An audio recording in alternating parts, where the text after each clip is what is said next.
Caso não tenha assistido às partes anteriores desta obra, basta clicar no card acima. Ele troca olhares com a senhorita. E o príncipe, observando isso, pensa, satisfeito. Você estava tão arrogante, se achando o máximo. Agora que nunca ouviu falar do debate esotérico, é a minha vez de brilhar. Gargalhando, ele explica. O debate esotérico ocorre a cada século. É uma reunião dos clãs mais poderosos.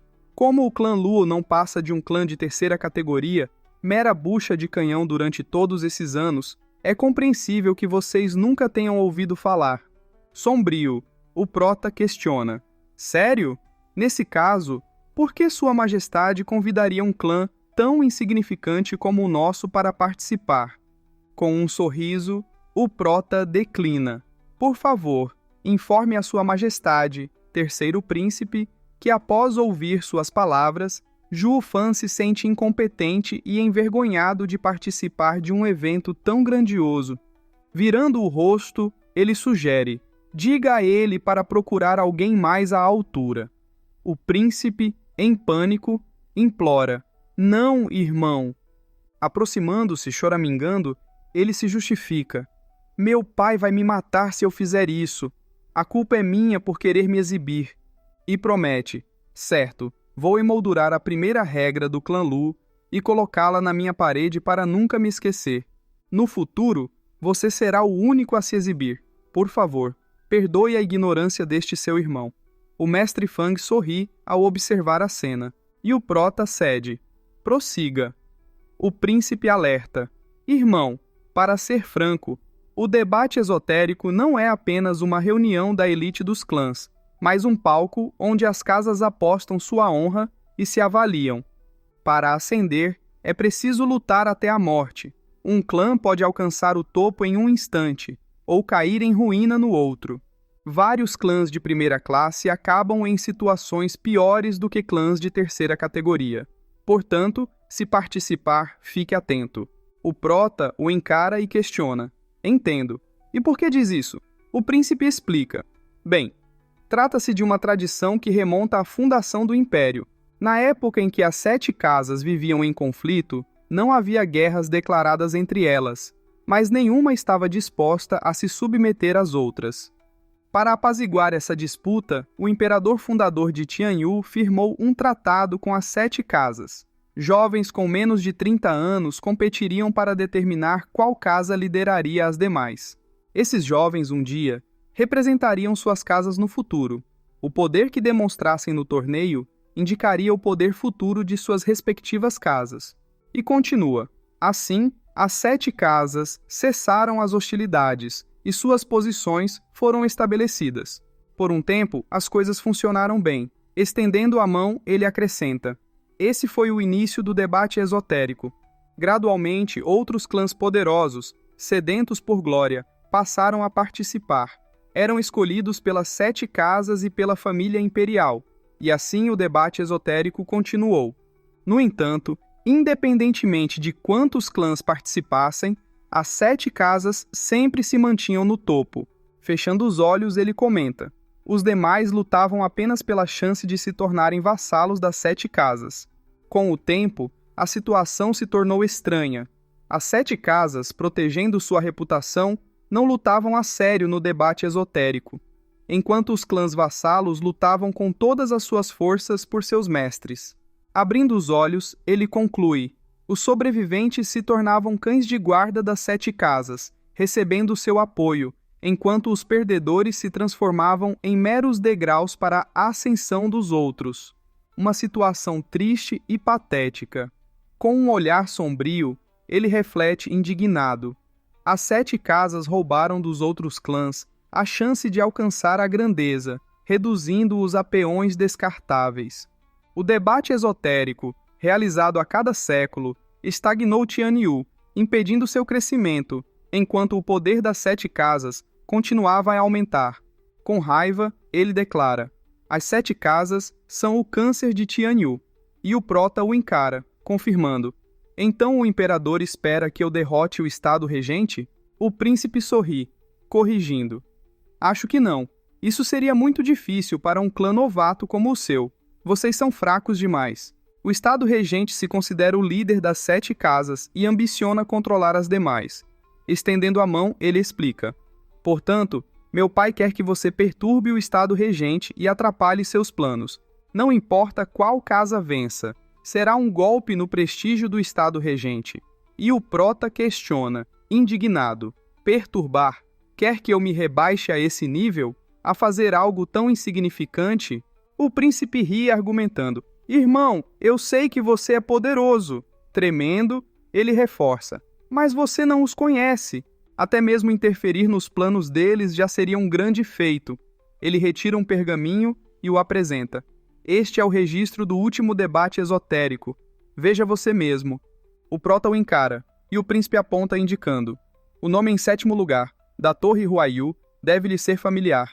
O nome da mestra da torre é mostrado. E o gordo comenta: sem mencionar os outros, a matriarca Shubijun é renomada entre as 7 casas. No entanto, apesar de sua coragem, seus companheiros de equipe eram muito fracos. A Torre Huayu ficou em último lugar entre as 7 casas no último debate esotérico, o que significa que foi a casa mais fraca do último século. O Prota encara o pergaminho, analisando.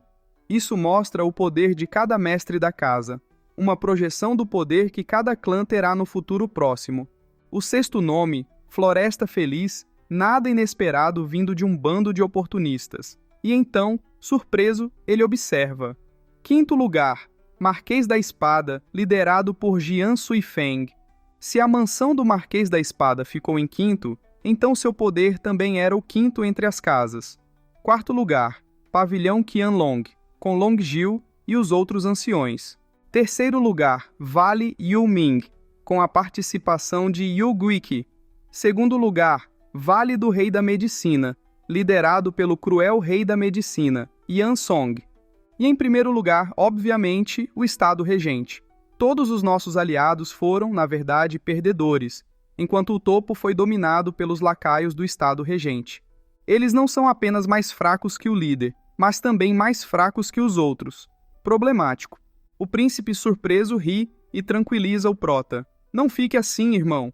Graças às suas ações, o poder dessas casas diminuiu. E o Prota indaga: o que quer dizer com isso? O príncipe se vira, explicando: a classificação do último debate esotérico se deve a algumas figuras importantes que participaram. O poder do macaco de diamante derrotou o 3º ancião do pavilhão Qianlong, tudo de acordo com o plano de Yu Guiqi. Sem esses dois, o Vale Yuming seria bem mais fraco que o pavilhão Qianlong. Fechando os olhos, ele continua: agora temos o Vale do Rei da Medicina em 2º lugar. Eles tinham o cruel Rei da Medicina. Seu veneno era tão letal que ninguém ousava se aproximar. Com um olhar sombrio, ele finaliza: sem ele, não chegariam nem perto da Floresta Feliz. O Prota sorri, concluindo: então é assim. Os pilares do Vale Yuming e do Vale do Rei da Medicina foram eliminados por mim. Claro que não são mais os mesmos. E o príncipe informa: houve vários nomes ilustres no último debate esotérico. Yu Guiqi, o mentor, foi aclamado como o maior gênio entre os 20 peritos do reino celestial presentes. Tínhamos também o cruel Rei da Medicina, o alquimista do milênio. Qiujil também demonstrou grande poder, conhecido por seu relâmpago roxo do olho dourado. O Prota encara o príncipe e reflete: ainda bem que eliminei Yu Guiqi, evitando problemas futuros. Pensando bem, fui ingênuo na minha incursão ao território do Vale Yuming. Pensando no cruel Rei da Medicina, Yan Song, ele demonstra um olhar demoníaco de satisfação. Realmente, dei um golpe certeiro. E o gordo, trêmulo de raiva, rosna: certo, estes são os pontos fortes das 7 famílias no momento. Próximo. E então, retirando um pergaminho dourado, vocifera: este é o seu adversário mais forte no debate esotérico. Preste muita atenção. Neste momento, há concordância unânime por parte da cúpula de Tianyu. Atualmente, ele é o mais forte das 7 famílias, o gênio marcial, o 6º dragão fênix. O Prota presta atenção e, pegando o pergaminho, reflete: o 6º dragão fênix? Já ouvi esse nome na Torre Huayu, embora nunca tenha lhe dado importância. Abrindo o pergaminho, pondera. Entendo. Isto determinará a classificação dos anciãos das 7 casas pelos próximos 100 anos. E o gordo comenta. Em 1000 anos de história das 7 famílias, o 6º dragão Fênix é o discípulo mais talentoso que surgiu até agora. Mesmo comparando-o aos discípulos geniais das seitas ocultas, a diferença ainda é imensa. Isso significa que, com um olhar sombrio, argumenta, com o futuro das 7 famílias em suas mãos, sua força atingirá um patamar nunca antes visto.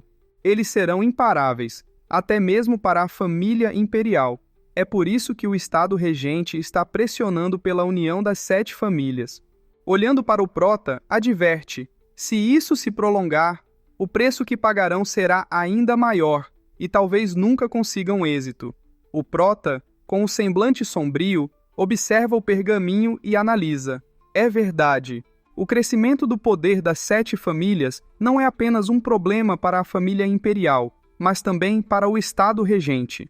Se a situação persistir, as 7 famílias poderão se tornar as líderes de Tianyu, e a família imperial ruirá. Nesse cenário, o Estado regente não poderá mais atuar como líder das 7 famílias. Ao mesmo tempo, a divisão tornará mais difícil a formação de uma aliança.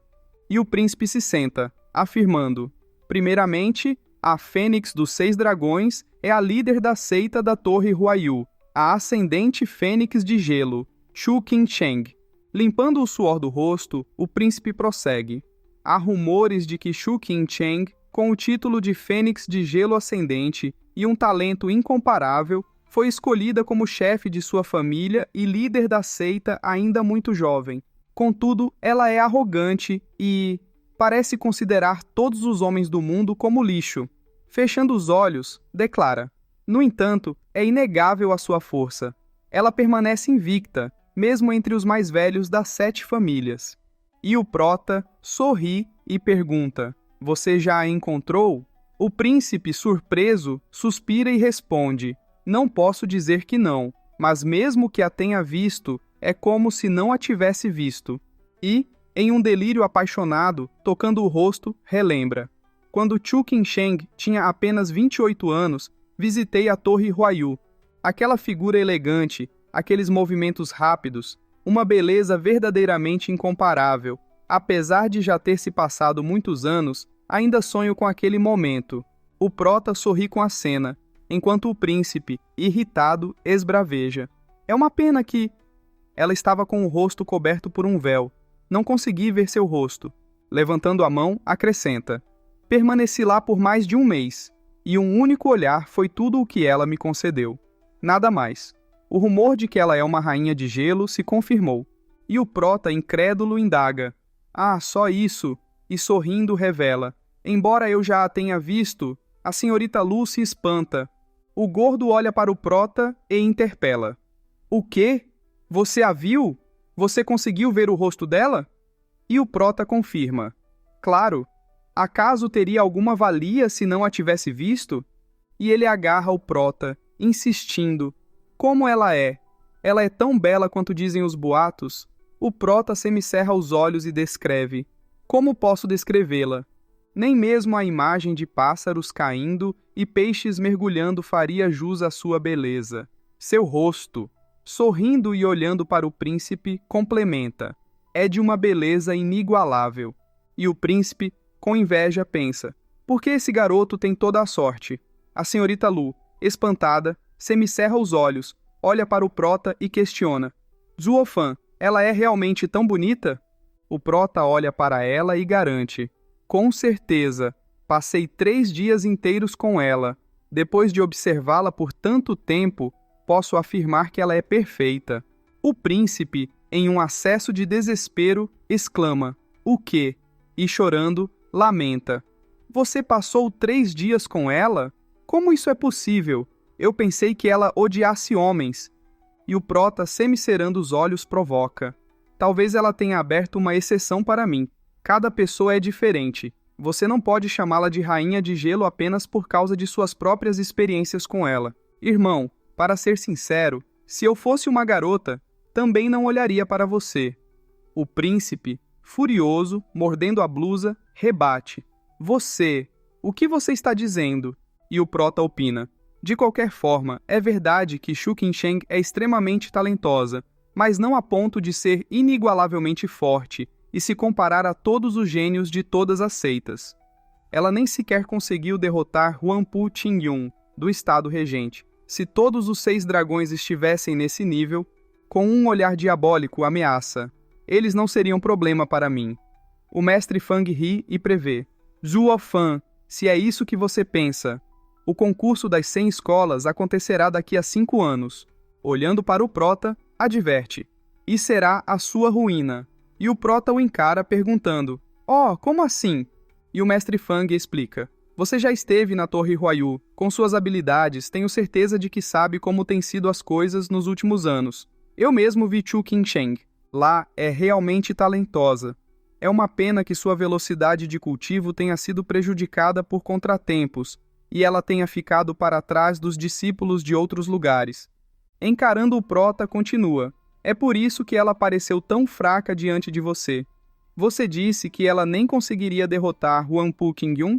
O que você não sabe é que Shu Qinsheng já lutou contra Huangpu Qingyun aos 12 anos. Eu estava presente naquele dia e atuei como juiz das 2 famílias.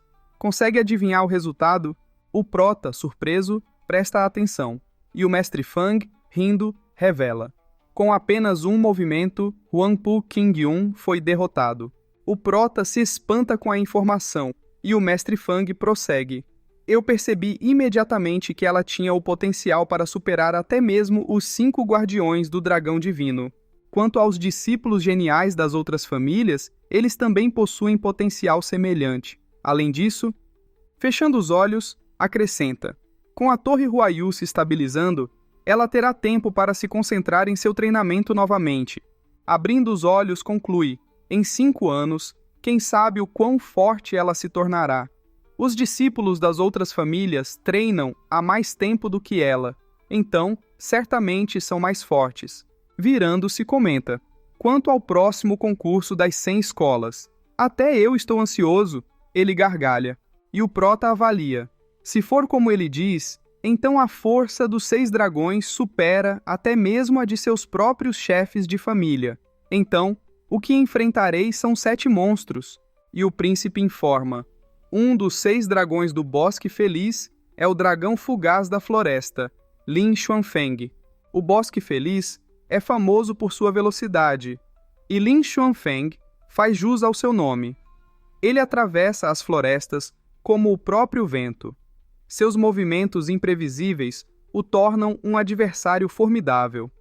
Falando sobre o jovem de cabelo azul, descreve: outro dos 6 dragões da morada do Marquês da Espada é o dragão da espada blindada dourada, Xie Tiansheng.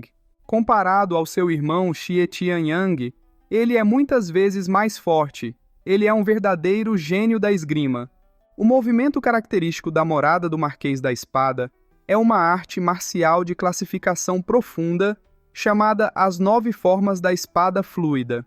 É uma habilidade que até mesmo os mais velhos têm dificuldade para compreender, mas esse garoto, dizem, a dominou aos 19 anos. Ele é um verdadeiro monstro. O prota fecha os olhos compreendendo, e o príncipe relativiza. No entanto, comparados aos anteriores, os próximos, irmão, eles não são grande coisa. Com um olhar sombrio, o príncipe alerta. Este aqui é o verdadeiro gênio entre os gênios, o verdadeiro monstro entre os monstros. Ele é o filho mais velho do estado regente, o senhor dragão do céu, Huangpu Qintian. Fechando o pergaminho, finaliza. Você conheceu seu irmão mais novo, Huangpu Qingyun, mas ele não é nada comparado ao irmão mais velho. Ele é, no mínimo, medíocre. Estendendo a mão para o prota, adverte. Incluindo os outros 6 dragões fênix, que não passam de pessoas comuns comparados a ele. Temos poucas informações sobre ele, mas uma coisa é certa. Se ele atacar, mesmo que os outros 6 dragões fênix se unam, não serão capazes de enfrentá-lo. O prota se espanta e, sorrindo, questiona-se. Nem mesmo 6 pessoas conseguiram lidar com ele? Ele ri internamente. E o príncipe, tocando seu ombro, sentencia: nem mesmo você, o invencível demônio Zuofan, conseguirá. E o prota, com um tom sombrio, afirma: não se preocupe. Então, sorrindo e levantando a mão, promete: daqui a 5 anos, no debate esotérico, um novo clã Luo e um novo Zuofan estarão diante de você.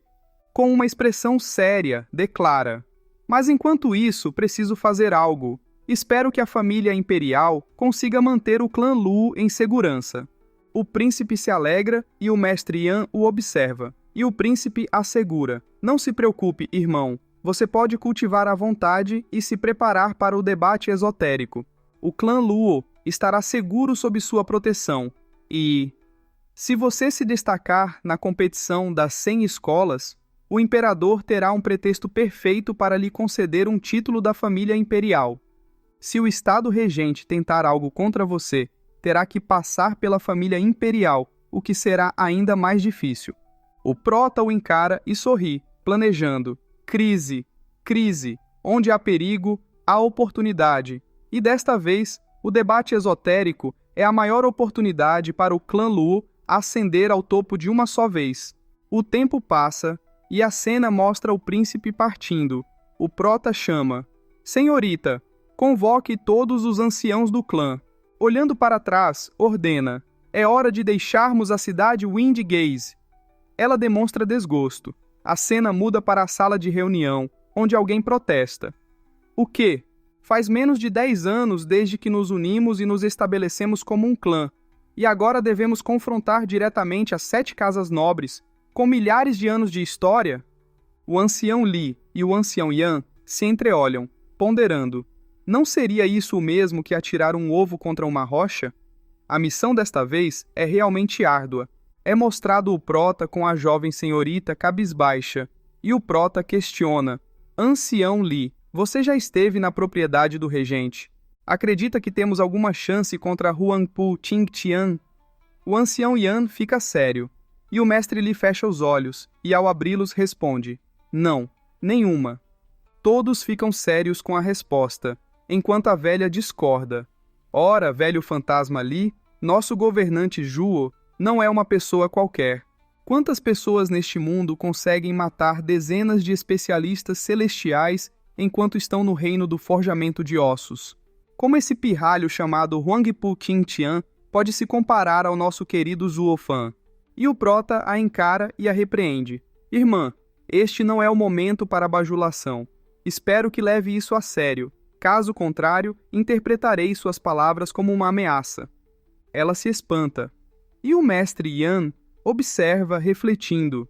Não esperava que o habitualmente impetuoso e arrogante Zuofan se mostrasse tão prudente. Parece que ele é cauteloso em momentos críticos. Olhando para os velhos, analisa: este é um governante que nunca se deixa influenciar por opiniões pessoais, alguém que não se ilude com elogios. Zuofan está realmente tão calmo? E o mestre Li argumenta: para ser franco, governante Zhuo, o terceiro príncipe e Fan Kubai realmente conheceram aquele garoto.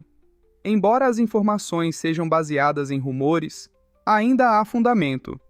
Estendendo a mão, revela: mas todos que o viram sabem que ele é um líder nato, um verdadeiro monstro. O prota o encara enquanto o mestre Li continua: o ancião Shue acabou de dizer que o governante Zhuo pode matar especialistas celestiais enquanto está no reino do forjamento de ossos? O que quero dizer a todos vocês hoje é que o governante Zhuo não é o primeiro a realizar tal feito. 10 anos atrás, Huangpu Qingtian, ainda no segundo estágio do reino do forjamento de ossos, derrotou facilmente os anciãos celestiais do estado regente.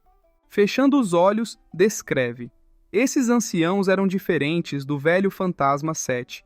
Eles cultivavam a arte corporal do tirano dourado.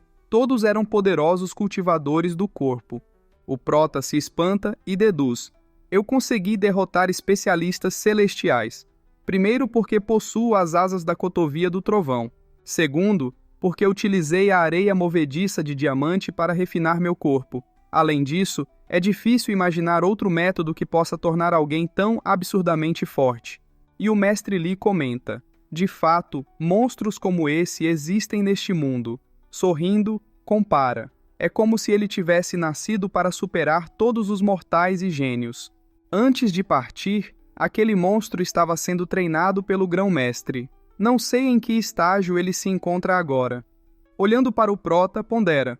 Mesmo Huangpu Qingyun tendo alcançado o profundo reino celestial, Huangpu Qingtian está, no mínimo, no 5º estágio, ou até em um superior. Eu realmente não consigo compreender o quão forte ele é agora. O prota o encara e reflete. Ele realmente não entende. Não importa o quão forte alguém seja, como é possível alcançar um reino superior com uma velocidade tão inimaginável? Ele só pode ser um monstro. E o mestre Qiu indaga. Então, segundo o velho fantasma Li, o governante Zhuo não tem a mínima chance? E o ancião Li responde. Não necessariamente. Eu disse que, em termos de força bruta, o governante Zhuo não pode derrotar aquele monstro, mas os outros desconhecem seus métodos. Nem mesmo nós, os mais velhos, os conhecemos por completo. Não se esqueçam de como todos nós chegamos ao clã Luo. E o mestre Yan, sorrindo, exclama: sim, a força do governante Zhuo não é seu principal trunfo. Seus planos engenhosos são incomparáveis. Esta é a nossa maior vantagem. E o mestre Li, olhando para ele, argumenta: o debate esotérico deste ano pode ser considerado a competição mais acirrada em 1000 anos. Felizmente, nasci 100 anos antes. Caso contrário, neste debate esotérico, temo que eu seria apenas um peão descartável. O prota fecha os olhos, e a jovem senhorita sorri, aliviada. E o prota pondera: mas Huangpu Qingtian, ele é o maior problema. E pergunta: anciãos, vocês sabem onde posso encontrar uma grande concentração de nuvens de trovoada? E o mestre Yan indaga: hã? Por quê? O prota então retira o ovo e revela: por causa disto. E o mestre Yan, espantado, exclama: uma besta espiritual de rank 6?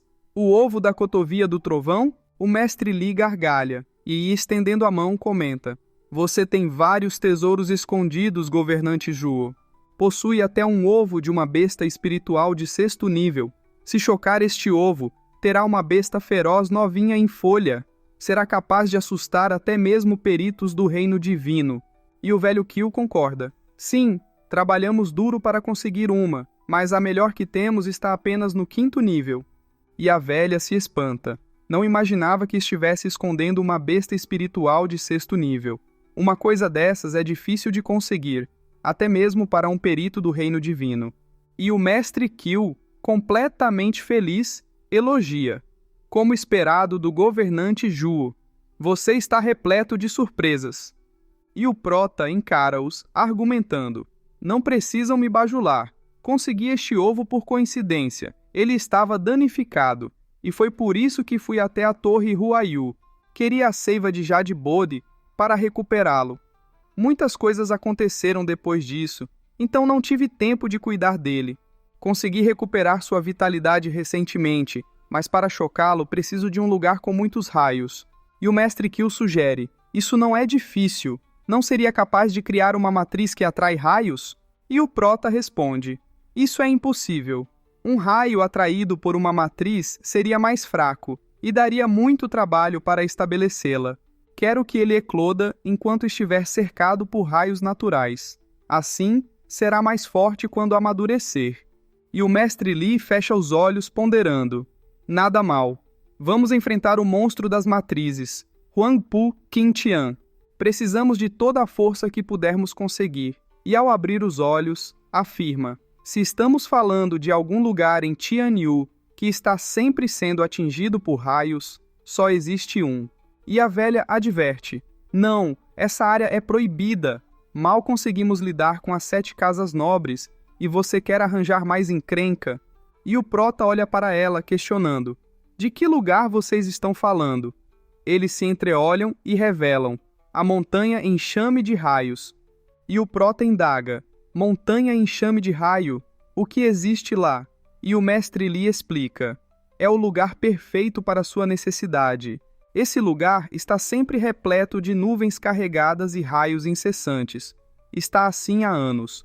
Existe um rumor de que ela troveja desde antes da fundação de Tianyu. E o Prota sorri, concordando. Perfeito, irei chocar o ovo lá. E a velha alerta. Você não pode.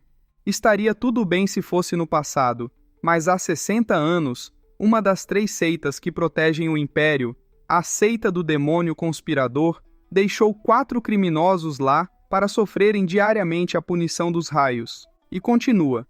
Se formos lá e acidentalmente quebrarmos o selo da montanha enquanto tentamos chocar o ovo e os 4 criminosos escaparem, estaríamos contrariando a seita do demônio conspirador.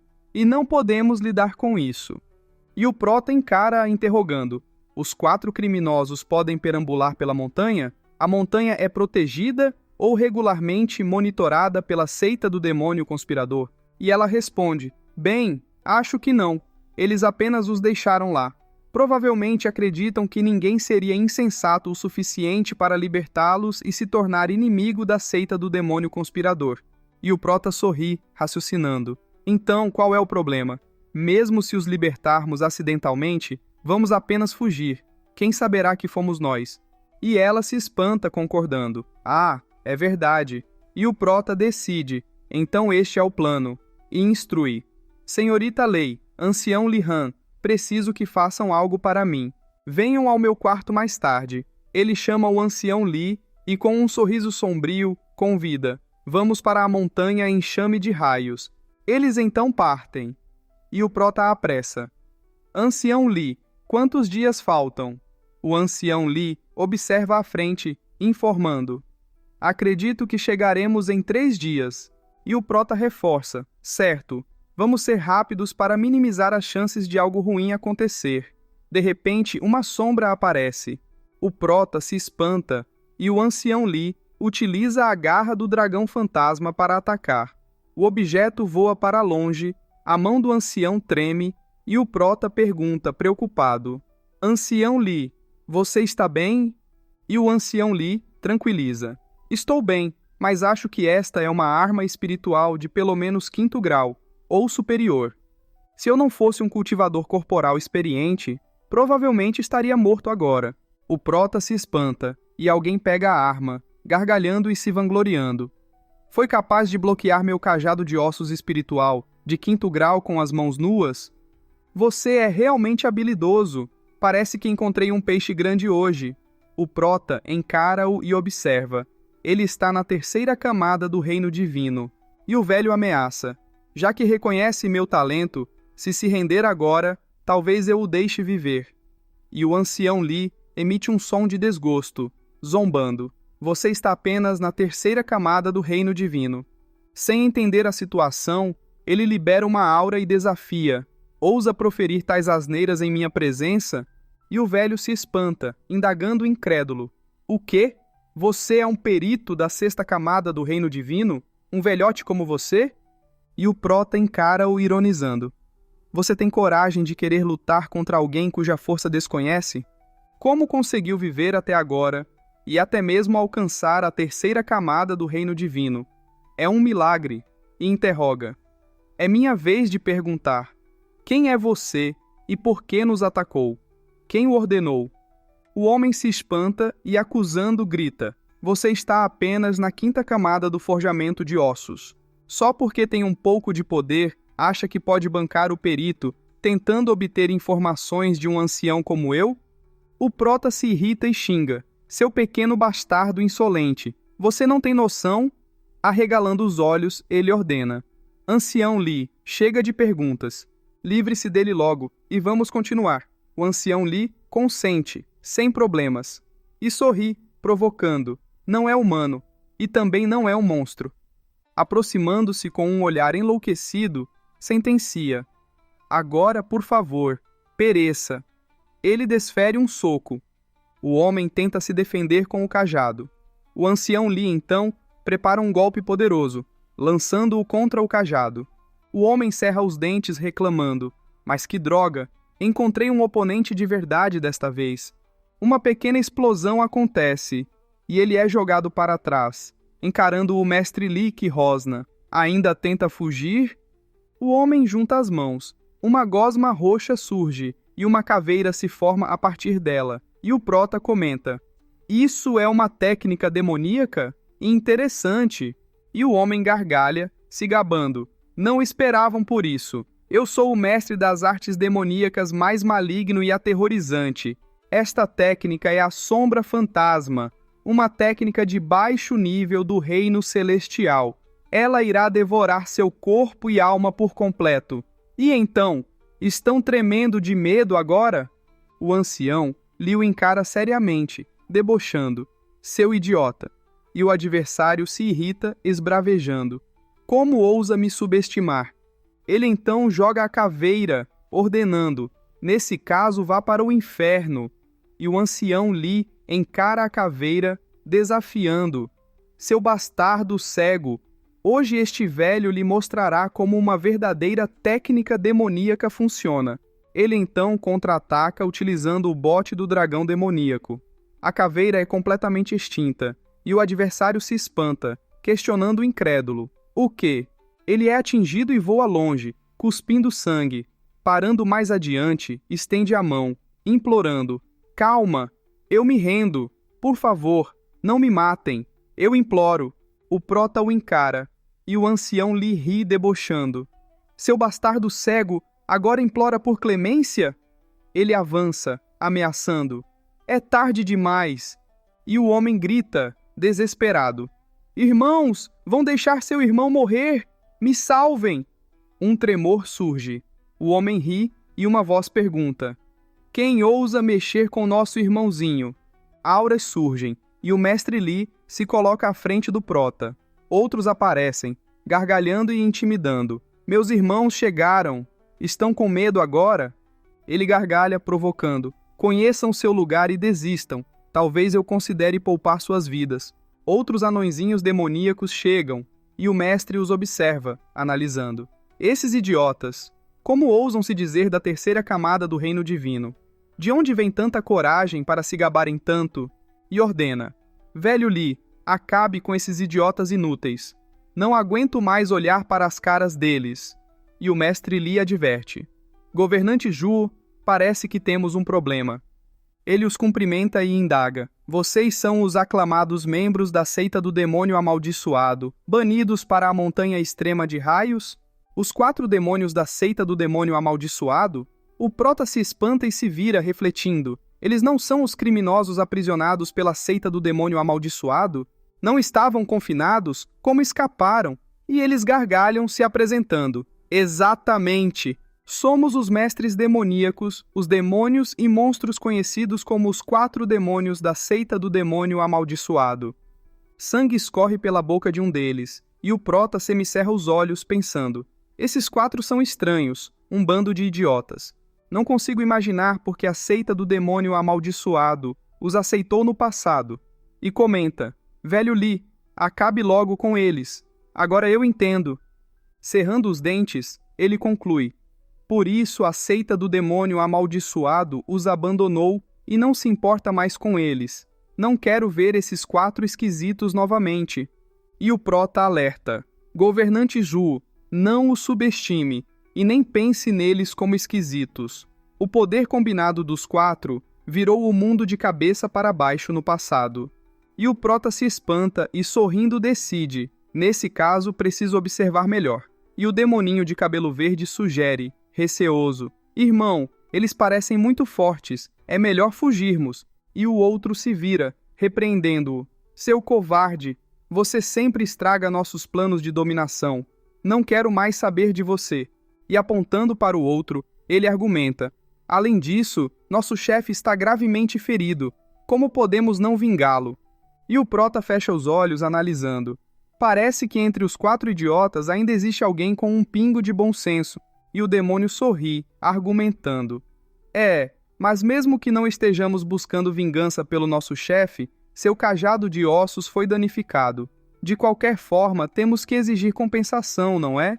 E o prota, incrédulo, toca o rosto e reflete: preciso me corrigir, eles são além de inumanos. Se importam mais com um pedaço de madeira do que com os ferimentos do irmão?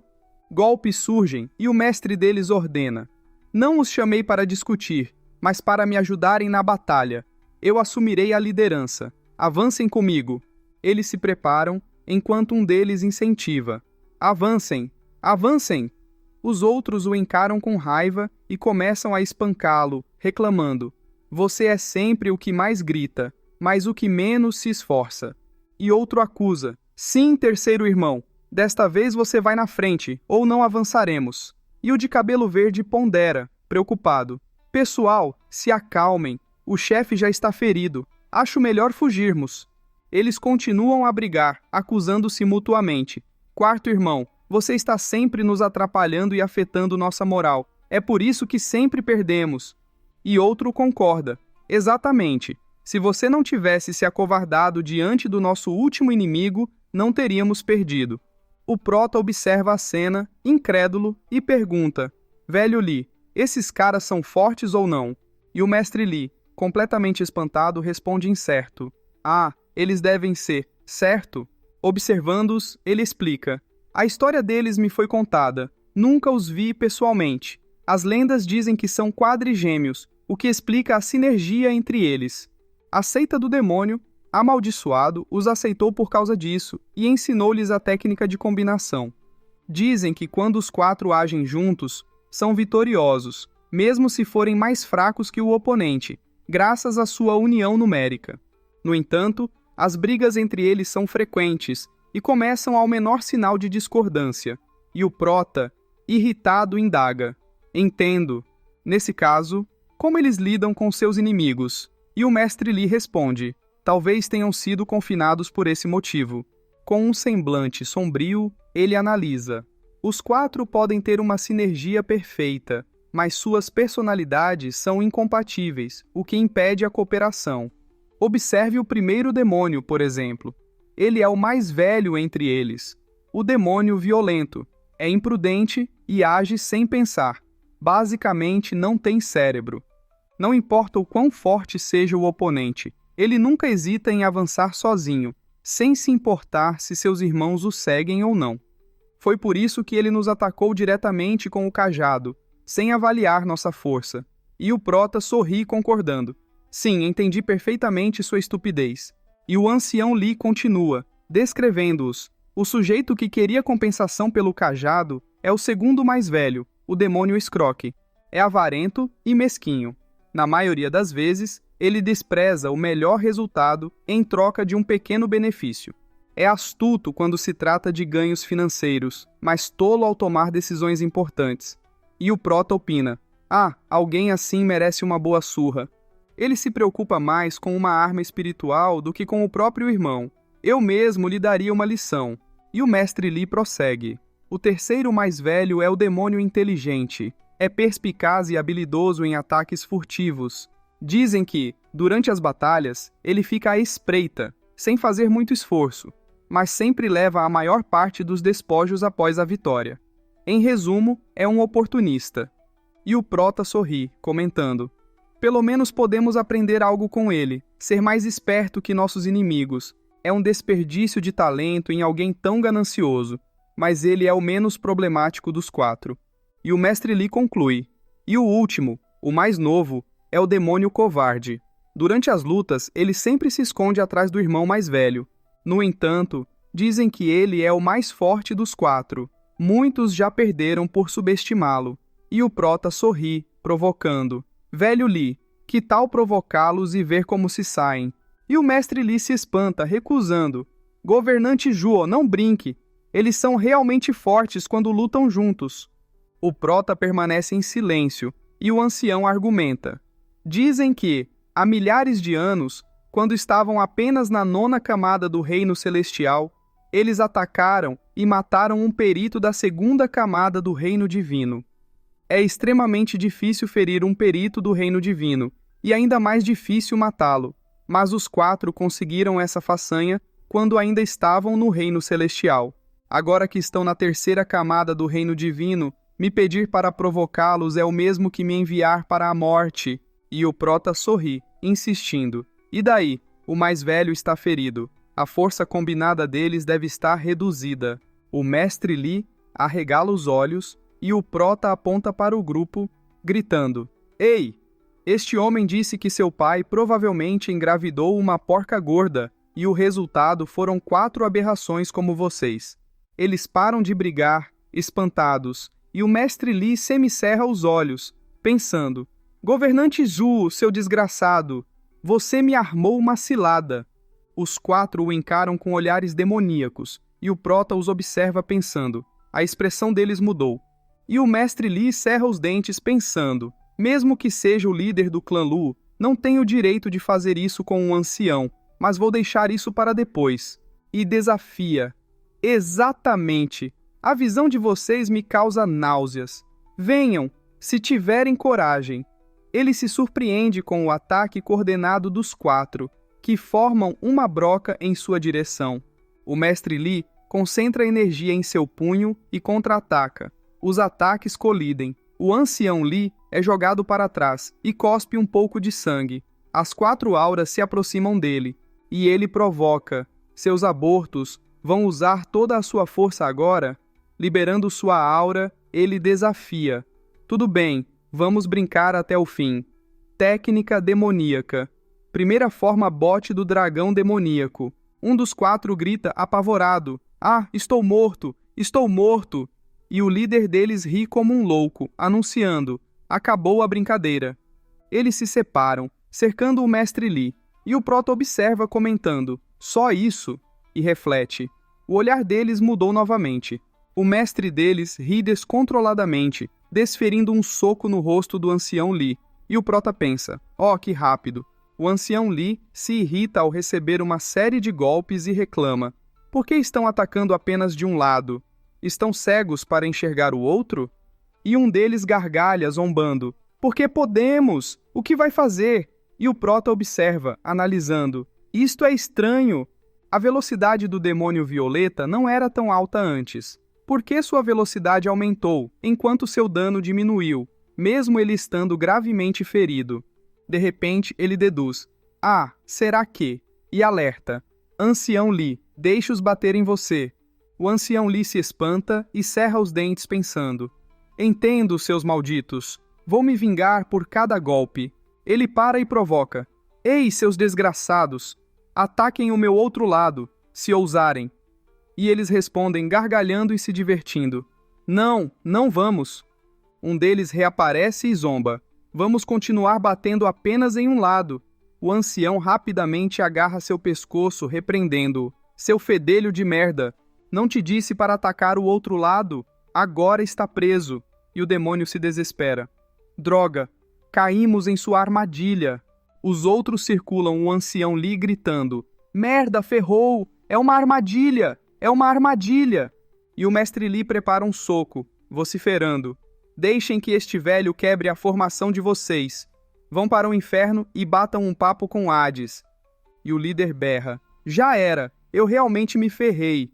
O prota encara-os enquanto eles lamentam: que merda, eu realmente me ferrei dessa vez. E o mestre Li desfere o soco, mas o líder abaixa a cabeça rapidamente. O mestre Li se espanta, e o líder volta com a cabeça. Então, mestre Li desfere vários socos, tentando acertá-lo, e rosna, frustrado: seu merda, mesmo estando em minhas mãos, você ainda não morre? E reflete, intrigado: o que diabos é isso? Ainda sendo capaz de desviar golpes nessa situação, o corpo dele é bizarro. E então o líder implora desesperado: socorro! Vou morrer! E o mestre Li pondera, desconfiado: ainda mais estranhos são os outros 3. Estão desistindo, ou eles confiam nele. A estratégia desses 4 é muito estranha. E o prota alerta: velho Li, cuidado! O ancião Li se espanta com o ataque repentino. Ele, então, utiliza o chefe do grupo para se defender. O grupo recua, meditando, incrédulo. Que truque barato! O de cabelo verde avança mordendo o ombro do mestre Li, que recua rapidamente, enquanto o líder gargalha. Eles continuam a cercar o ancião Li, que, cerrando os dentes, questiona-se, perplexo: que diabos está acontecendo? Não estou entendendo nada. Nem sei se eles são fortes ou fracos. Eles fazem as pessoas se sentirem incompetentes. E o líder ri provocando: irmão, vamos logo nos livrar desse velho. Vamos fazê-lo sentir vergonha de si mesmo. O ancião Li se espanta. Os 4 desaparecem, e então o líder reaparece ao lado dele. O ancião Lee lança um soco xingando, tampinha de merda, mas ele se espanta quando o líder se transforma numa gosma vermelha, que gruda no mestre Lee. Ele se espanta, e o prota comenta, preocupado. Será? Deve ser a formação de ataque combinada deles. É um truque demoníaco. Um ataque mental é realmente a melhor ofensiva. Velho Lee, não somos páreo para eles. Vamos embora. O mestre Lee, então, se espanta e cerra os dentes. Ele parte com tudo, rugindo furioso. Bastardos! E o líder observa a fuga, resmungando irritado. Esse velho nos insultou e está querendo se livrar da gente? Eles partem, gritando determinados. Hoje não, irmão, vamos atrás deles. O mestre Lee então se espanta e, olhando para o prota, afirma apreensivo. Esses caras estão obviamente na terceira camada do reino divino, porém são mais rápidos que eu. Se isso continuar, não seremos capazes de escapar. E o prota sorri, tranquilizando-o. Não se preocupe, é a formação de ataque combinada deles, mas é apenas velocidade. Mesmo se nos alcançarem, não será nada. Velho Lee, quando eles se aproximarem da gente, vamos matá-los em um ataque único. E o mestre Lee se espanta, indagando. O quê? E questiona confuso. Como faremos isso? E o prota sorri, explicando. Esses 4 estão usando técnicas de combinação e, naturalmente, não podem ser enfrentados sozinhos. Para se livrar deles, precisamos nos livrar dos 4 de uma vez. É inútil lidar com eles um por um. E o mestre Lee murmura, começando a entender. Ah, então nós... E o prota sorri, olhando para ele, sugerindo. Velho Lee, você se lembra da terceira técnica demoníaca? E propõe, confiante. Então iremos atacar juntos para garantir. Os 4 se aproximam, exigindo. Desde que vocês 2 se rendam, deixaremos vocês viverem. E também, vocês irão pagar pelo nosso cajado de ossos. O prota e o mestre Lee se entreolham. Então, eles param. O mestre Lee e o prota utilizam a terceira técnica demoníaca, Grito do Dragão Necrótico. Esse ataque acerta os 4, fazendo-os perder a consciência. Eles caem, causando uma cratera no chão. O mestre Lee chega perto, e o prota observa. O mestre Lee então declara, zombeteiro. Por que você está segurando minhas vestes tão firme? Você realmente merece o título de avarento. Agora, mandarei vocês para o submundo. E ordena, implacável. Se tornem verdadeiros fantasmas. E o prota intervém. Velho Lee, espere. E argumenta. Ainda tenho uso para os 4. Você pode selar a cultivação deles por enquanto. O mestre Lee ri com um olhar demoníaco, planejando, perverso. Vocês 4 terão que sofrer de agora em diante. A cena mostra então o líder acordando. Ele murmura, confuso. O que aconteceu? Me sinto tonto. Ele, então, se espanta ao perceber que está amarrado e esbraveja. Irado. Ei, vocês 3! Acordem! Fomos pegos! Ele olha para cima e berra furioso. Que desgraçado ousa nos prender! Deixa a gente ir. Do contrário, faremos você se arrepender de ter nascido. Na sombra, alguém ri. É mostrado o prota, que chega, comentando, sarcástico. É verdade que eles não são dos mais inteligentes, mas já estão na mesa do abate e ainda assim dizem tais coisas. E o líder xinga, raivoso. Vou te matar, viadinho de merda. Vocês deveriam ir tomar no meio daquele lugar. E o mestre Lee, irritado, ameaça, perigosamente. Seus 4 filhos da mãe, mais uma palavra e eu matarei vocês. Os 4 ficam quietos. E o prota, fechando os olhos, reflete. Eu disse que eles não têm cérebro, mas pelo menos sabem interpretar a situação. E ao abri-los conclui. Só mais ameaças e eles calam a boca. Isso também é bom. Deixa mais fácil o interrogatório. E interroga, severamente. Agora, deixem-me perguntar algumas coisas. Respondam com honestidade. Qualquer indício de mentira, e matarei vocês na hora. Eles então fecham os olhos. E o prota pergunta. Ouvi dizer que vocês estavam presos na montanha Enxame de Trovões, mas saíram de lá. Quem os libertou? E o mestre responde, simplesmente. Eu não sei. E o prota olha para o mestre Li, ordenando: esse daí está mais empacado do que jumento. Ancião Li, mate-o. E o ancião Li inicia, ameaçador: bote do dragão Demo. Antes de terminar, o líder suplica, desesperado: espera, eu realmente não sei. Ele começa a chorar que nem um louco, implorando: por favor, nos deixe ir. Faz alguns meses que escapamos, ainda não caímos na farra. Eu não quero morrer. E o mestre Li observa-o ironizando: seu idiota de merda, se não quer morrer, então por que pretende ser um herói? E pensa, incrédulo, o que aconteceu com o seu vigor? O prota encara-os e reflete estupefato: que bando de malucos! E questiona, desconfiado: se alguém os libertou, como não sabem quem é? Estão tentando me enganar? E o líder deles justifica-se aflito: nossas vidas estão em suas mãos. Como eu jamais ousaria mentir para você, mas realmente não sabemos. E todo choroso relata: 8 meses atrás, ainda estávamos na montanha, sofrendo nossa punição. Então, do nada, apareceram rachaduras na barreira. Não somos estúpidos. Se temos uma chance para fugir, a gente mete o pé. Só que, mesmo depois de escaparmos, não vimos ninguém. Então, só vagamos por aí. Nós matamos uma pessoa, começamos um incêndio criminoso, aniquilamos um clã, destruímos uma cidade, coisas desse tipo. E o prota interrompe, curioso: espera, por que fizeram isso depois de escaparem? E um deles ri, explicando: claro que uma pessoa esperta como você não entenderia. Somos peritos do caminho demoníaco. Que tipo de peritos seríamos se não matássemos e nem começássemos incêndios?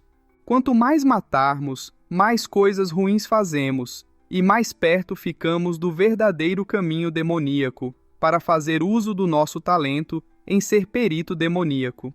E o mestre Li, com os braços cruzados, comenta, cético: eles são completamente loucos. E o prota encara-os, refletindo silenciosamente: que pensamento superficial! Eu estive sendo um cultivador demoníaco na minha vida inteira, e até alcancei a posição de imperador demoníaco. Vocês acham que eu não conheço mais o caminho demoníaco que vocês? No fim, o caminho demoníaco se resume a uma única palavra: egoísmo. Cultivadores demoníacos só lutam para seu próprio benefício. Matar e começar incêndios é só um jeito de bloquear seu próprio caminho.